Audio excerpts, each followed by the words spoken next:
Alam niyo yung yung term na feeling like a ghost. Total, katatapos-tapos lang naman ng undas, uso pa rin naman yung ghost. Di ba? Yung mga katatakutan na mga ganyan. Tapos, ano pa ba? Uso naman talaga yung mga ghost ngayon eh. Di ba? Ghost Project. Sabi nga ng iba eh. Pati nga, baka nga pati presidente meron tayong ghost president. Magandang araw po sa inyong lahat. Welcome once again sa ating YouTube channel, mga kababayan. Mga A-ports. A-ports. Kabaliktaran ng tropa. Mga A-ports. Welcome po sa ating Let's Go Pinas YouTube stream ngayong araw na ito. Kamusta po kayo? Saan man po kayong dako ng mundo nanonood ngayon sa ating YouTube channel? Sama niyo po Idol Bigman. And yun nga feeling like a ghost, ibig sabihin parang pakiramdam mo feeling unnoticed, feeling invisible sa iba, or ano pa ba? Feeling disconnected. Disconnected ka sa sarili mo. O kaya disconnected ka sa mundo o mundong ginagalawan mo. 'Di ba? O sa ano naman, sa in a psychological sense, Nax. Pwede ito daw na maging pwede ito isang simptomas ng ng depersonalization. Wow, deep word. Depersonalization. Ito daw yung estado kung saan ang isang tao feeling detached mula sa kanilang sariling realidad. Sounds familiar? Oo. Feeling detached sa kanilang own reality. Kung saan yan parang nagiging coping mechanism nila yan sa siguro sa stress o sa trauma, mga ganyang bagay. Pero yung feeling unnoticed nga and disconnected, yung pagiging socially invisible, pakiramdam ng isang tao walang nakakakita sa kanya, walang nag-acknowledge sa kanya kahit na siya physically present. Nakakatakot naman yun. Parang ang pangit na pakiramdam na gano'n. Parang wala pumapansin sa'yo. Physically present ka, nandun ka sa moment na yun, sa sitwasyon na yun, sa okasyon na yun, pero walang pumapansin sa'yo. Detached din mula sa sarili mo, di ba? Kumbaga, feeling mo, you are not fully yourself. Diba? Salita ka na salita, may mga sinasabi ka, pero hindi mo makonect yung sarili mo sa sinasabi mo. Kumbaga, walang sense yung mga kinikwento mo. Mapa-emosyon, thoughts, actions, parang hindi maramdaman ng tao o kahit ikaw mismo, hindi mo maramdaman yung sarili mo. At syempre, yung pinakamatindi, yung pakiramdam na parang disconnected ka sa mundo na iyong ginagalawan. Ako po, yun yung pinakamatindi dyan. Yung the world around you may feel unreal. Kaya pakiramdam mo, napaka-distant mo. Kaya pakiramdam ng iba, napaka-distant nila sa iyo. Or ano pa ba? Hindi ka nakakapag-participate ng maayos. Nako po, nakakatakot naman yan. Ano ba tong sinasabi ko? Alam niyo po mga kababayan, parang dito po yan na nag-umpisa. Ito po, share ko sa inyo yung etong isang larawan. Teka. Hanapin ko lang yung picture na yan. Ito. Pasok natin. Parang dito kasi nag-umpisa yan. Marcos blasts China sa Asian Summit. Ayan mga kababayan. Yung talagang mga nakaraang dalawang video nga nababanggit natin yan. Talagang nagbigay tirada etong si BBM sa China dun sa ASEAN Summit na ginanap sa Malaysia. Kaya nga pati itong Prime Minister ng Malaysia, si Anwar Ibrahim, na siya ring host nung 47 ASEAN Summit na yan sa Kuala Lumpur, yung parang naging reaction niya sa naging pahayag ni Pangulong Bongbong Marcos Jr. laban sa China. Parang in short, parang sinasabi niya, kung may problema ka sa China, wag mo kaming idamay. Wag mo kaming i-recruit. Wala kaming problema sa China. And China is not only a friend, it is our biggest trading partner in the region. Parang gano'n. Sa madaling sabi, ang gustong iparating ni Anwar Ibrahim, kung may problema ka sa China, problema mo yan. Sarilinin mo. Parang gano'n. Huwag mong idamay ang buong ASEAN sa gulo o tampo mo sa China. Diba? Ano sinabi niya? Huwag mo kaming isama sa issue mo. Lalo na kung maayos naman ang relasyon namin sa China. Ano bang anong patunay niya? Ito mga kababayan, next gusto ko i-share sa inyo. Ayan no. Ayan no, sabi dito. Ito, Singapore nga po nagsabi nito eh. Sabi ng Singapore most Asian countries don't see China as a security threat. Ayun niya mismo sa isa sa mga leader ng leader ng Singapore to, leader ng ASEAN to. Si Lee Hsien Loong. Ayan mga kababayan ha. Kaya nga magmula po nung magmula po nung nangyari yun, yung parang tinirada ni BBM yung hindi pala, parang talagang tinira niya. It's all over the news mga kababayan. At sa nakaraang dalawang video nga natin, nagiging topic nga natin yan eh. Kaya ngayon, parang parang naiintindihan mo kung bakit pagkatapos nung moment na yon, parang iniiwasan na iniiwasan na si Bonget, iniiwasan si BBM. 'Di ba? Yun yung sinasabi natin, parang feeling like a ghost. 'Di ba? Yung after that moment, parang nilalayuan na siya. May isa pang video na yung leader ng Indonesia nilalayo nung isa. Papalayo kay BBM. Hindi ko lang kilala kung sino yung leader. Basta leader ng Indonesia, alam ko yun. Di ba? Parang naiintindihan mo, si Bonget parang parang may ketong na nilalayuan. Kaya parang ghost na walang pumapansin. Halos walang gusto makipagkwentuhan, makipag-close sa kanya. Mahirap nga naman na parang sa ibang mga leader, lalo na yung kung malakas sa trade at diplomatic ties nila sa Beijing, sa China, na makitang kakampi sila kay Marcos na sa paninita sa China. Diba? Parang very awkward. Ang awkward, 'di ba? Habang sila nag-re-rebuild o nagbe-build ng magandang relasyon sa China, ito namang presidente natin tila gusto magsimula ng kakaibang klase ng bangayan. Ayan yung nakakatakot, mga A-ports. Okay ba tawagan na A-ports? Bakit? Ito ba mga kababayan matindi kasi ito yung nakaraang ASEAN tsaka APEC summit, maraming nakapansin na mga observer na parang naging spectator na lamang si Bongbong Marcos Jr. sa dalawang mga events niya. Isang leader na nandoon pero halos walang presensya. Diba? Parang siyang yung sinasabi nga natin, ghost president. Sa mga pagpupulong, hindi pinapansin, tahimik, walang konkretong naging resulta na naiuwi sa Pilipinas. Diba? Number one, yung parang walang attention. Kaya pag walang attention kasi nakuha, parang hindi ka makakakuha ng momentum nun eh. 'Di ba? So, halimbawa sa isang party, 'di ba? Pagdating mo doon, syempre hahanapin mo yung mga kakilala mo,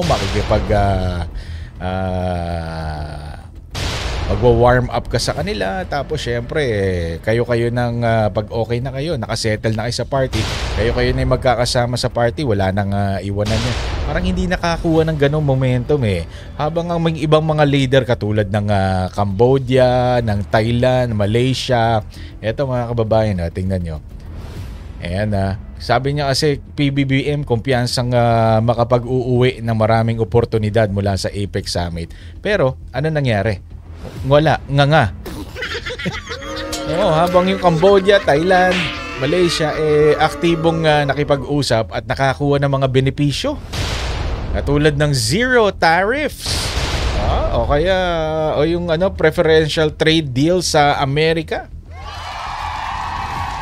Nakakuha silang zero tariff sa Amerika. Tingnan mo nga naman mga kababayan. Yung tatlong bansa na yan, Thailand, Cambodia at Malaysia. Itong si BBM tila na iwanan sa sidelines. Ibig sabihin, hindi nagkaroon ng breakthrough o advantage ang Pilipinas sa mga critical na economic agreements. Samantalang mga kapitbahay natin na bansa dito sa Asia o sa ASEAN nakakuha ng malinaw na mga gains. Nakalulungkot po. Ito mga kababayan, tingnan nyo. ASEAN trade boost. US approves duty-free access for Thailand, Malaysia and Cambodian goods. Nakakainggit, di ba? Ano ba sabi niya dyan? Parang ang press release pa nung pag-uwi niya dito talagang siya daw mismo ang tumanggi sa zero tariffs para protektahan yung mga produkto ng Pilipinas. 'Di ba? Kasi ang tariffs na yan, mga kababayan. Halimbawa, may produktong Pilipino na ibebenta sa Amerika. Yan po normally may taripa po yan. Ibig sabihin depende sa tariff, yun yung ipapatong doon sa presyo na kung magkano ibebenta yung produktong Pilipino. Ayan, yung ibang mga bansa, itong Cambodia, Thailand, at Malaysia, zero tariff. Ibig sabihin ko ano yung SRP nila rito, yun na yung SRP nila. Samantalang tayo, pagka dinala natin yung produkto doon sa Amerika, may 19% tariff tayo. Di ba? Ibig sabihin, kung magkano yung SRP ng produkto na yon, dadagdagan pa ng 19%. Kung may kaparehong produkto yon dito sa tatlong bansa na yon, sila SRP lang. Yung sa produktong Pilipino, dadagdagan ng 19%, di ba? Yun, tatanggihan mo yun? Anong proteksyon ng Philippine goods doon sa gano'n na tinanggihan mo? Kung meron mang ino-offer sa'yo, Oo, sinong engot ang tatanggi sa gano'n, di ba? Parang tanga lang. At eto pa mga kababayan, walang, eto matindi, walang naging bilateral meetings na naganap. With major powers. Ito, sabi ni Donald Trump, I just got back from Asia where I met leaders of many countries, including China, Japan, South Korea, Malaysia, Australia, Canada, New Zealand, Singapore, Thailand, Cambodia, Vietnam, and others. It was a great honor to meet them, but more particularly to see that America is respected. Respected again, respected like never before. Great trade deals were made, long-term relationships now exist, and money is pouring into our country. Walang mention ng Pilipinas. Dati-rati nababanggit tayo ni Donald Trump Walang naging mention na. Ito mga kababayan panoorin natin tong video na ito ng sinabi ng Pangulong Bongbong Marcos Jr. sa isang panayam. We didn't ask, neither side asked for a meeting from the US or from the Philippines. So that's basically the reason why we didn't. Because we are in very, very close communication with the White House. We are in very close communication with, I know that the SND is very close communication with their Secretary of, hindi na pala Defense, War, Secretary of the Department of War. In terms of trade, both Secretary Chris Roque and Secretary Dec Go are still in the middle of negotiations for certain products in terms of the tariff schedule that the Americans have put up. The Tariff schedule, wala naman na bago sa tariff, 19% pa rin. Tsaka ano yung sabi niya sa umpisa, ulitin natin mga kababayan na ito. We didn't ask, neither side asked for a meeting from the US or from the Philippines. So that's the... We didn't ask? Talaga ba? Pero you went out of your way para tawirin mo yung ilang mga upuan mula sa ibang mga bansang o world leaders mula sa ibang bansa para kamayan si Xi Jinping ng 10 segundo. Tapos lumabas sa mga balita, na-restore na yung openness ng reconciliation ng Pilipinas sa China. We didn't ask for any bilateral meeting. Yun lang yun, handshake. Why we didn't? Because we are in very, very close communication with the White House. We are in very close communication with, I know that SND is very close communication with their Secretary of, hindi na pala Defense, War, Secretary of the Department of War. In terms of trade, both Secretary Chris Roque and Secretary Dec Go are still in the middle of negotiations for certain products in terms of the tariff schedule that the Americans have put up. I'm guessing here, but I would imagine that his purpose here was to connect back with ASEAN and with South Korea and with Japan and then meet with Xi Jinping. And he was managed to... Kasi pagkatapos na yung meeting nila ni Xi Jinping, umuwi na kaagad. Hindi ka na kinausap.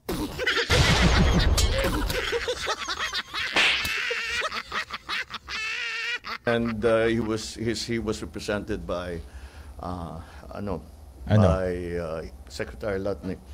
With President Xi Jinping again, neither side asked for a meeting because anong pag-uusapan namin, this is not the time or the place to talk about the West Philippine Sea. So bakit mo nilapitan?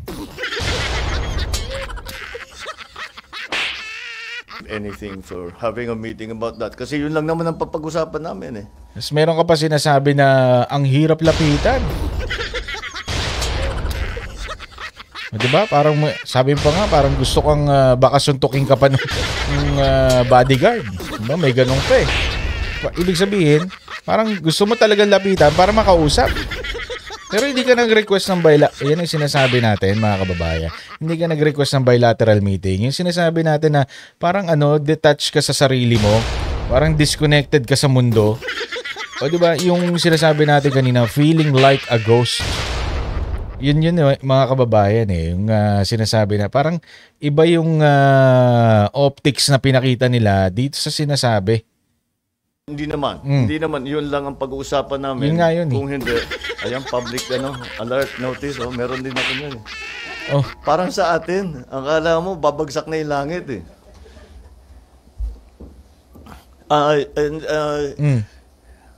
Again, this is not that this is APEC. It's an economic meeting. You don't really talk about such issues. In ASEAN, pwede pa. Mga kababayan, yung naging panayam na yan ni Pangulong BBM. So, balikan natin itong sinasabi natin, walang bilateral meetings. Ito malaking bagay po. Kahit symbolic lang sana yung mga bilateral meetings na yan.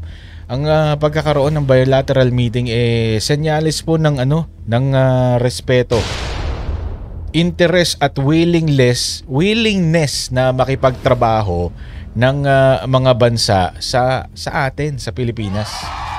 Sana. Pero walang mention ng Pilipinas Ibang mga bansa lang ang nabanggit ni Trump At ibang bansa lang din ang kinausap ni Xi Jinping. Kung wala ito, lumalabas na hindi tayo priority. Oo, hindi priority ang Pilipinas sa mata ng mga global powers. Diba ang sakit? Ang sakit nun. Samantalang nandito sa Pilipinas ang mga EDCA sites kung saan nandoon ang mga Typhoon missiles na sinasabi ni Browner ay nakatutok sa kung saan man, maaaring umabot sa mainland China, sa mga islands diyan sa West Philippine Sea. 'Di ba? O kaya hindi naging parang hindi naging proactive ang administrasyon sa pagkuha ng pagkakataon, yung pag-seize ng moment sana na magkaroon ng bilateral meetings. Alam niyo naman, bagsak ang piso ngayon, 'di ba? Yun nga parang present but not in action. Sa mga litrato, oo, makikita mo si Marcos nakaupo sa mga sesyon, nakangiti sa mga group photos. Pero beyond that, wala kang maririnig na malakas na pahayag o proposal o leadership move. Pag-iban do sa umpisa na tinira niya yung China. Pagkatapos parang wala nang gustong lumapit sa kanya. Walang quotable quotes. Walang initiative, walang naging direksyon. Para siyang taga-panood lang, parang ghost. Spectator lang. Parang nanonood lang siya. Oo, nandun pero hindi siya naging one of the main characters. Paano mga gusto natin maging main character mga ganyan Kaya ano bang naging consequence ito mga kababayan? Ang Pilipinas ito po, nawawalan ng boses sa mga mahalagang issue tulad ng regional trade, digital economy na pag-uusapan niyo, AI. Ine-echo na lang ngayon yung AI na yan. At yung South China Sea tensions. Kapag po ganyan na parang ghost ang isang leader, parang ghost din ang nagiging interest ng bansa. Habang ang mga kapitbahay natin nakikipag-negotiate ng deals, tayo nagmumukhang naghihintay lang na kung anong matitira sa atin. Hindi tayo nabanggit ng supposedly closest ally natin na Amerika na nagagamit po ang mga base militar dito sa atin ng libre. At lalong hindi tayo pinansin ng China dahil pagdating pa lang doon, tirada agad Diba? Ang masasabi ng mga sinasabi ng mga kritiko dito na ghost, parang ghost si Marcos sa ASEAN at sa APEC na hindi lang parang naging insulto. Ito ay obserbasyon talaga ng kakulangan ng leadership presence at diplomatic initiative. Parang nandun lang siya para mag-check ng attendance. Pero hindi para ipaglaban ang interes ng Pilipinas. At sa mundo ng international diplomacy, ang pagiging invisible o pagiging ganyan, ghost, isang delikado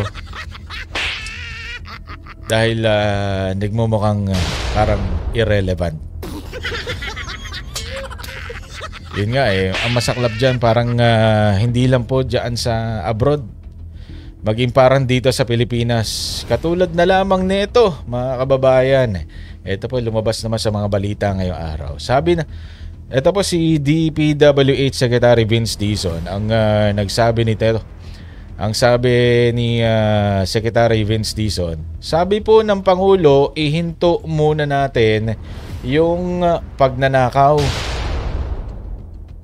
Talaga pong nakasisiguro tayo na hindi magnanakaw o mananakaw yung pondong iyan at maayos po ang paggawa ng mga flood control part. Parang nananawagan yung Pangulo. 'Di ba? Parang hindi Pangulo. Sabi po ng Pangulo, ihinto muna yung pagnanakaw. Bakit hindi ikaw ang maghinto? 'Di ba? Ikaw ang presidente, ikaw ang ama ng bayan. Ibig sabihin, ikaw dapat ang masunod. Ikaw dapat ang may political will para ihinto yan. Ito pa isa. Marcos expects good clean budget for 2026. Papatanong ka bakit? Bakit ka nag-expect ng good clean budget for 2026? Hindi ba sa administrasyon nanggagaling ang budget proposal? At yan po dadaan sa Senado at Kongreso para sa mga budget hearings. Yung budget proposals na yan pagdedebatehan po sa Kongreso yan. Opo, at kakausapin ng Kongreso ang mga department heads. Ano ba itong mga budget nyo? Ano itong mga hinihingi nyo? Ina-itemize yan dun Oo, ito yung mga programa, ito yung mga project, ito yung mga paglalaanan ng budget. At yung Kongreso naman at Senado, doon, pag may nakita sila na parang kulang sa budget to, dagdagan natin to. Parang ito sa lugar na to, kailangan to ng tulay. Alam ko to kasi distrito ko to. Sabi ng congressman, mga ganyan. I-amend natin to. O kaya, another term ng amendment nga na insertion. Pareho lang yan Amendment, insertion. Diba? Pagkatapos yan, di na-amend na insertan na ng ibang budget. Dadaan na sa BICAM, Senado at Kongreso na aaprubahan nilang dalawa yan. Pagka naaprubahan na, yung parang draft budget, ibibigay na po, ibabalik na po sa presidente para kanya pong aprubahan. Pero bago niya aprubahan yan, dapat tingnan niya yan item by item, project by project, para walang makalusot. Pero ba't mo sasabihin Marcos expects good clean budget for 2026? Huwag mong i-expect, gawin mo, 'di ba? Parang ganoon Ibig sabihin, tingnan mo para hindi ka umaasa lang na good and clean budget yung ibibigay sa'yo na pipirmahan mo. Dapat mong tingnan yan, i-check yan, kilatisin yan para walang makalusot. Pero kung mag-e-expect ka lang ng good clean budget, naman. Di ba? Hindi ka ghost. Unless, parang you really are trying to be one. Kayo po mga kababayan, ano pong masasabi ninyo dito sa mga nangyari sa mga nakalipas na araw?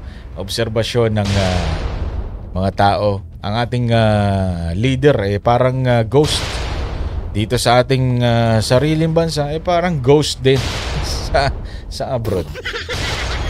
Comment po kayo sa baba sa comment section at syempre po like and share this video and please follow our YouTube channel and click nyo po yung notification bell para ma-update kayo para sa susunod nating mga video uploads. Maraming salamat po sa inyong panonood. At syempre sa susunod po mga A-Ports. Magkita-kita po tayong muli sa ating susunod na video. And iiwanan ko po kayo ng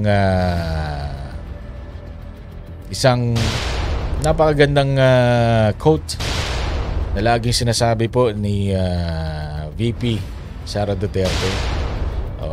Dahil nga po nung panahon ng kanyang ama talagang iginalang at inirespeto po ang leader ng ating bansa. Katulad nga po nitong isa pang larawan na aking nais i-share. Ayan po, ang dating Pangulong Rodrigo Duterte. By the way, bago natin na i-end ang video na ito, ito si dating Pangulong Rodrigo Duterte sa China, binigyan ng red carpet ni President Xi Jinping. Naging malapit din siya kay Russian leader Vladimir Putin. At syempre, naging malapit na magkaibigan sila ni US President Donald Trump. Patatandaan niyo pa nga, itong si US President Donald Trump, talagang nagsuot pa ng barong Tagalog sa kanyang pagbisita dito sa Pilipinas, sa kanyang pagharap kay dating Pangulong Rodrigo Duterte. Ayan, nakakuha ng pumukaw ng atensyon ng mga world powers ang Pilipinas at ang ating leader mga nakalipas na panahon. Ganyan sana, mga kababayan. Opo. At syempre, maraming salamat once again sa inyong panonood sa ating video ngayon. At mga kababayan, mahalin natin ang ating bansang Pilipinas.